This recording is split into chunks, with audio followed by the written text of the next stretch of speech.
Pocas personas se fijan en la camarera que pasa silenciosamente por los impecables pasillos de un crucero de lujo. María lo sabía. Ella no esperaba sonrisas ni agradecimientos y, con el tiempo, ya no notó las miradas que la observaban como si fuera parte del mobiliario. Todos estaban allí para vivir una experiencia exclusiva y sofisticada, llena de champán caro y sonrisas practicadas. Pero aquella noche, entre el brillo exagerado del salón de gala y una música que apenas disimulaba la tensión del ambiente, nadie imaginaba que una simple camarera sería la única persona capaz de evitar que el viaje se convirtiera en una tragedia. María se dirigía a la habitación de una pareja suiza, ambos exigentes, incluso al doblar las toallas. Llevaba consigo un ambientador y 2 chocolates que los invitados habían pedido por teléfono. Caminaba deprisa, como siempre, discretamente, con la mirada alerta. Fue en la curva de un pasillo lateral, mal iluminado y alejado del tráfico principal, que vio algo que le produjo un shock inmediato. Un hombre caído, encorvado contra la pared, tratando de respirar.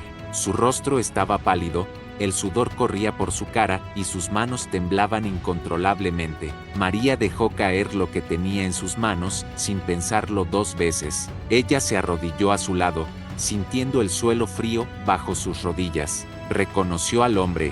Era el señor Nakamura, del palco 801, siempre silencioso, siempre solo, y estaba teniendo una emergencia grave. Ella miró a su alrededor, pero el pasillo todavía estaba vacío. Ningún movimiento, ningún sonido, aparte de la respiración entrecortada del hombre. Sin perder tiempo, revisó sus signos vitales, algo que no había hecho en años, pero que su cuerpo recordaba como si fuera ayer.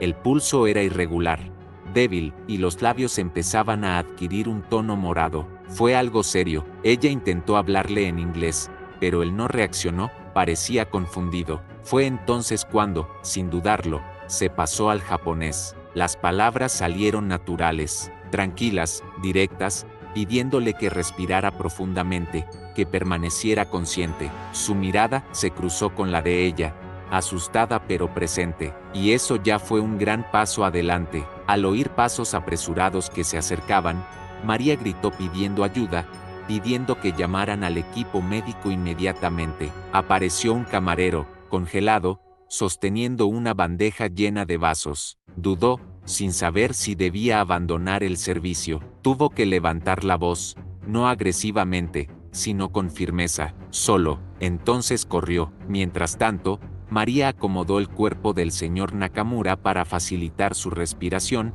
manteniendo su cabeza ligeramente inclinada y aflojando el cuello de su camisa. Sus manos temblaban un poco, pero mantenía el control. Sabía que si entraba en pánico, podría perderlo allí mismo, y perder una vida era algo con lo que ya había lidiado antes y que nunca había olvidado. El tiempo parecía arrastrarse mientras ella hacía todo lo posible por estabilizar la condición. Lo que más le molestaba no era el miedo a cometer errores. Ella sabía lo que hacía, era el peso del silencio a su alrededor.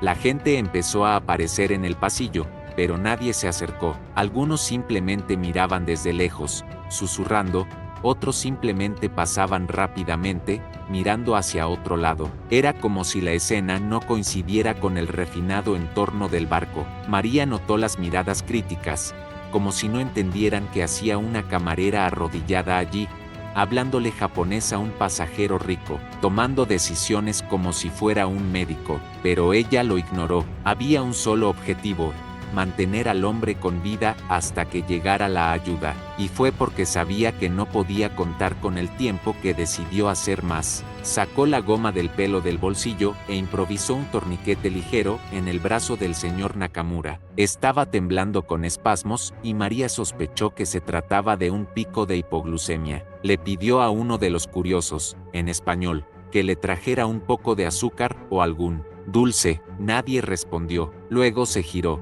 nuevamente en un tono directo, esta vez en inglés. En ese momento, una mujer corrió hacia el salón principal. El lenguaje cambiaba según las reacciones de la gente y María lo hacía naturalmente. Eso era ella, alguien entrenada, pero invisible, y quizá fue precisamente porque no esperaban nada de ella que nadie creía lo que veía. Minutos después, uno de los oficiales del crucero apareció, visiblemente incómodo con la multitud en el pasillo. Vio a María, arrodillada, al señor Nakamura semiconsciente, y preguntó con dureza qué estaba pasando allí. María respondió con calma pero sin rodeos, explicando la situación.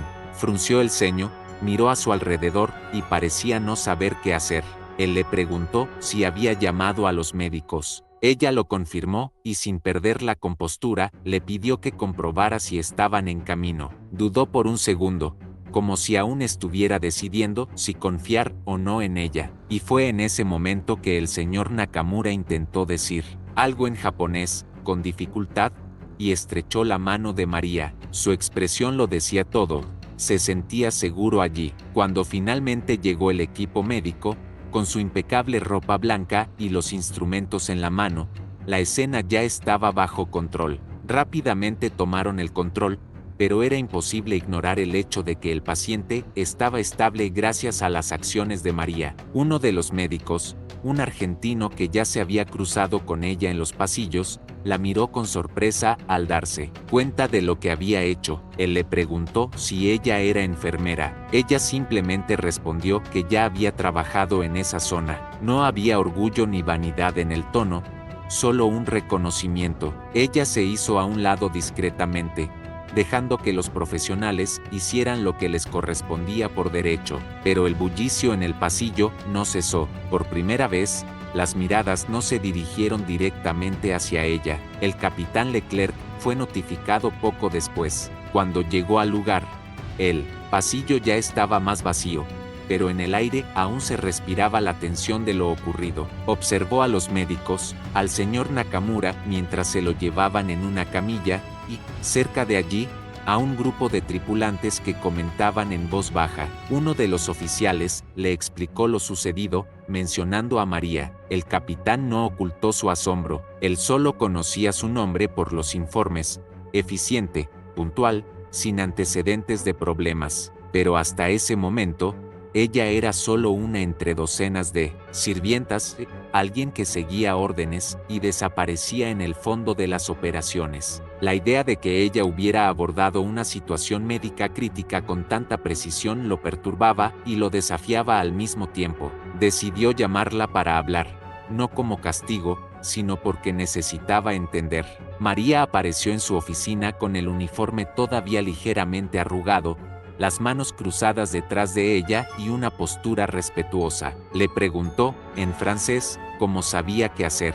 Ella respondió en un francés fluido, con la misma serenidad de siempre, explicando su pasado como enfermera, los idiomas que hablaba, la formación que había realizado años atrás. Leclerc escuchó en silencio, tratando de mantener su expresión neutral, pero estaba claramente impresionado. Era la primera vez, desde que había subido a ese barco, que alguien de rango inferior rompía tan firmemente la lógica de la jerarquía, y sabía que no podía fingir que no había pasado nada. En el comedor de la tripulación, el asunto se extendió como un reguero de pólvora. Compañeros que apenas habían notado a María comenzaron a acercarse con curiosidad, algunos con admiración, otros con ese tipo de respeto que solo aparece cuando alguien ha demostrado, en la práctica, de lo que es capaz. Ella no cambió sus costumbres. Ella se mantuvo puntual, tranquila y profesional como siempre.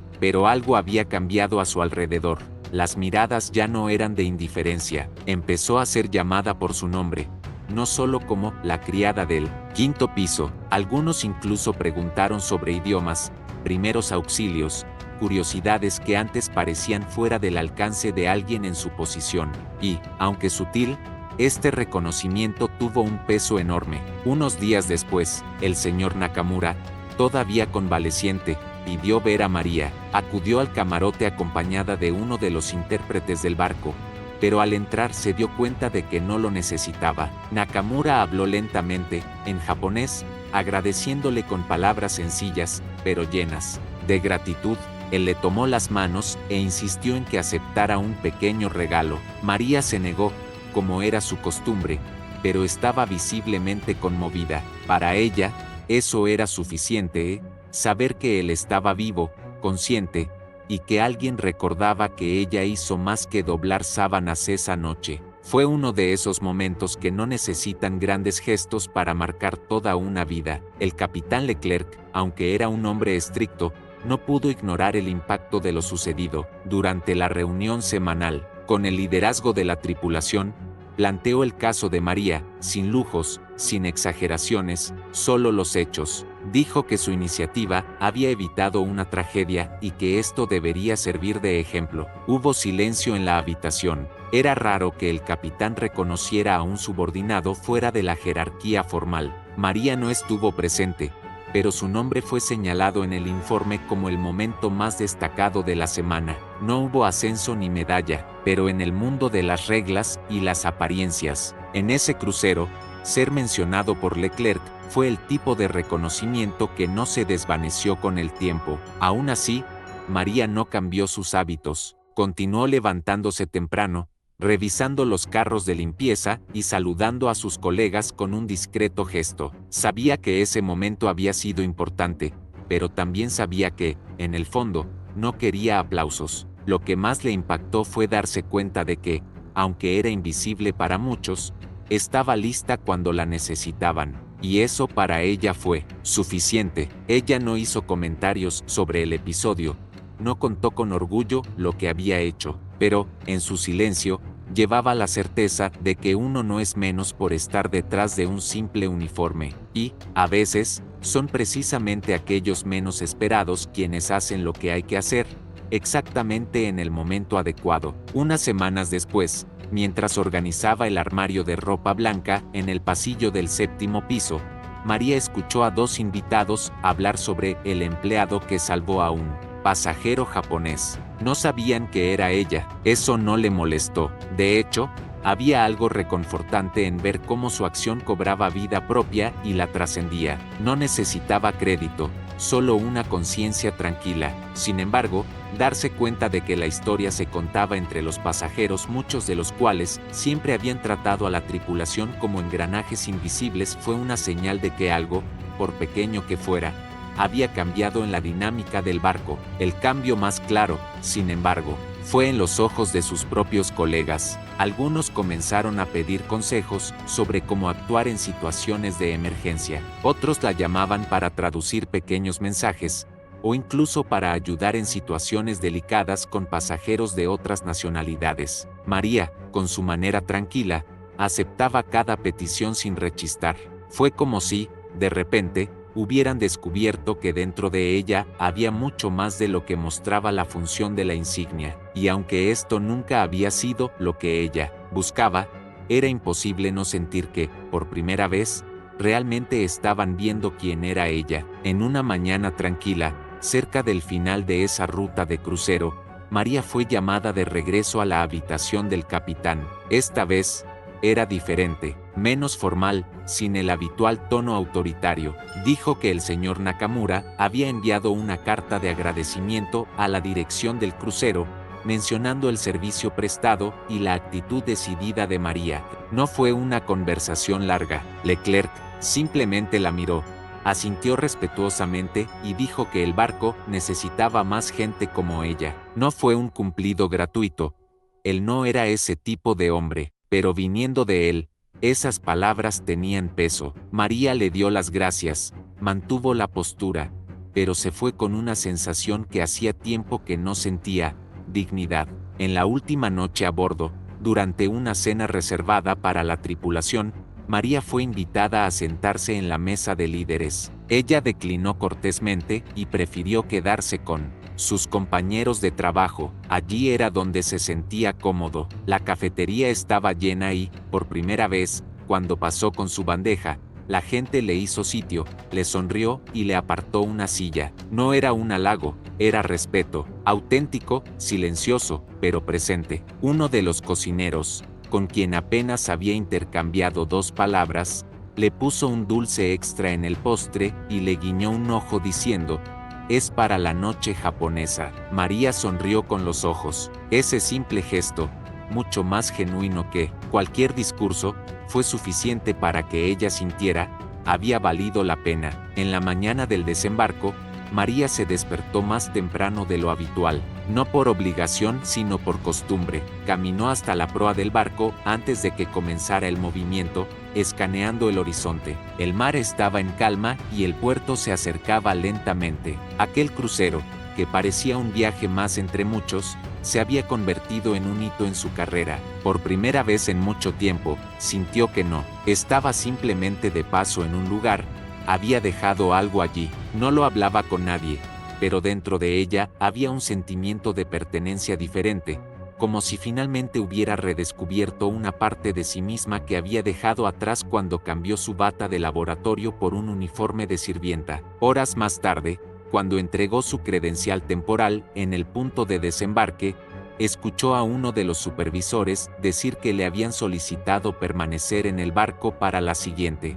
ruta. Ella podría negarse, por supuesto, pero allí, entre tantas opciones, sintió que todavía había espacio para continuar. Quizás porque por primera vez supieron quién era ella realmente, quizás porque el entorno, incluso con su rígida jerarquía, se había abierto, aunque fuera un poco a lo inesperado. María aceptó, no por la función, sino por la posibilidad de continuar donde finalmente se había visto. El crucero continuaría, los pasajeros cambiarían, pero ella ya no era una más en el engranaje invisible del lujo. Durante las siguientes semanas, María siguió su rutina con la misma dedicación de siempre, pero ahora con algo nuevo detrás de escena: confianza. Los superiores comenzaron a consultarla en situaciones que requerían algo más que organización y limpieza. Cuando una pasajera rusa sufrió un ataque de ansiedad en el mar, fue trasladada de urgencia al hospital antes de que llegara el personal médico. Ella no hizo ningún ruido,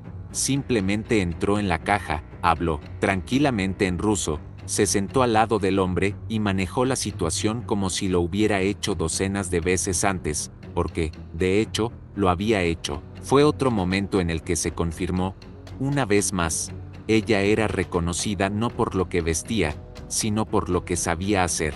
Con el tiempo, María comenzó a capacitar a otras camareras en procedimientos básicos de primeros auxilios, por iniciativa propia. Ella hacía esto en su tiempo libre, en los descansos, sin pedir nada a cambio. Algunos compañeros se sorprendieron al ver su facilidad con los idiomas o la manera directa y segura en que explicaba cosas serias sin complicarlas. Uno de ellos incluso dijo: «Deberías volver a ser médico». María simplemente sonrió. No se trataba de volver a lo que era. Ella sabía que no todo en la vida tiene que seguir un título. Lo que importaba ahora era que su experiencia ya no estaba archivada, estaba en uso. Y eso hizo que todo valiera la pena. En una de las paradas del barco, mientras los pasajeros desembarcaban para dar un paseo por tierra firme, María se quedó en cubierta, observando el movimiento. Uno de los oficiales a bordo se acercó y comentó, sin ceremonia, que estaban considerando un nuevo rol para ella,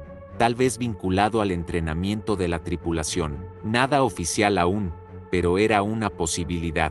María escuchó atentamente, pero no respondió de inmediato. No fue la ambición lo que la impulsó, sino el propósito. Si pudiera utilizar todo lo aprendido, si pudiera preparar a otros para actuar en momentos decisivos, tal vez tendría sentido. La diferencia es que ahora sabía que la elección estaba en sus manos, y ya no estaba limitada por cómo la veían los demás. Más tarde esa tarde, cuando regresó al pasillo donde el señor Nakamura había caído semanas antes, María se detuvo por un momento. El lugar ahora estaba limpio, silencioso, sin señales de lo que había sucedido, pero ella recordaba cada detalle: el olor, la tensión en el aire, la expresión de pánico en su rostro. También recordó el momento exacto en que le estrechó la mano y se dio cuenta de que estaba haciendo una diferencia. Eso no fue heroísmo, se trataba simplemente de estar preparado cuando nadie más lo estaba, y esta conciencia la acompañaría donde quiera que fuera. A partir de ese momento,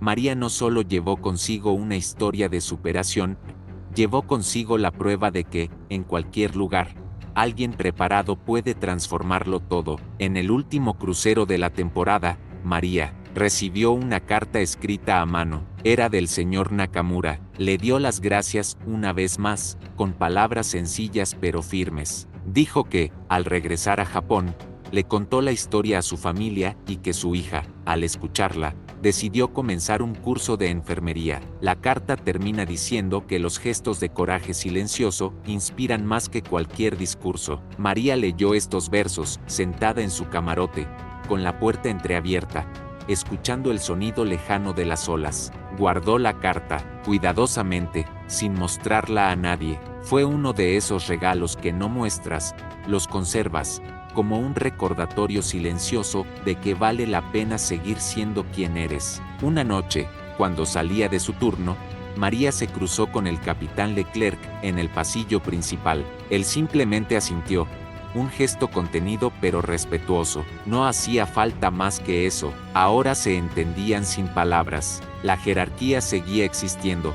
El barco continuaba con sus protocolos y formalidades, pero para María ya no era el mismo entorno. Ella había roto, con sus acciones, una barrera que muchos creían insuperable, y eso no desaparecería con el tiempo, porque, en el fondo, lo que cambió no fue solo la forma en que lo veían, fue así como empezó a verse dentro de ese universo. En el último desembarco de la temporada, mientras los pasajeros se tomaban fotos y se despedían apresuradamente de la tripulación, María bajó del barco sin ser llamada al escenario, sin discursos, sin homenajes. Pero entre los abrazos, rápidos y las miradas apresuradas, un pasajero se acercó y dijo, «Usted es María, ¿verdad?». La camarera que atendió a ese señor. «Gracias por estar aquí». Y eso fue todo, simple, directo, pero lleno de verdad, y así fue como María comprendió, de una vez por todas, que su valor no estaba en lo que la gente decía en voz alta, sino en lo que quedaba en los ojos de los demás después de su muerte. Desde entonces, María se encuentra en alta mar, no porque no tuviera otras opciones, sino porque eligió quedarse allí, donde fue invisible durante mucho tiempo, pero donde también se demostró a sí misma que la presencia no depende del estatus. Hoy en día, continúa haciendo camas, revisando pasillos y ayudando silenciosamente en todo lo que puede. Pero hay una diferencia, ahora, cuando ella pasa, la gente se da cuenta, no porque ella lo pidió, no porque ella lo exigió, pero porque en un momento crítico hizo lo que había que hacer. Y eso, al final, lo dice todo sobre quién es ella.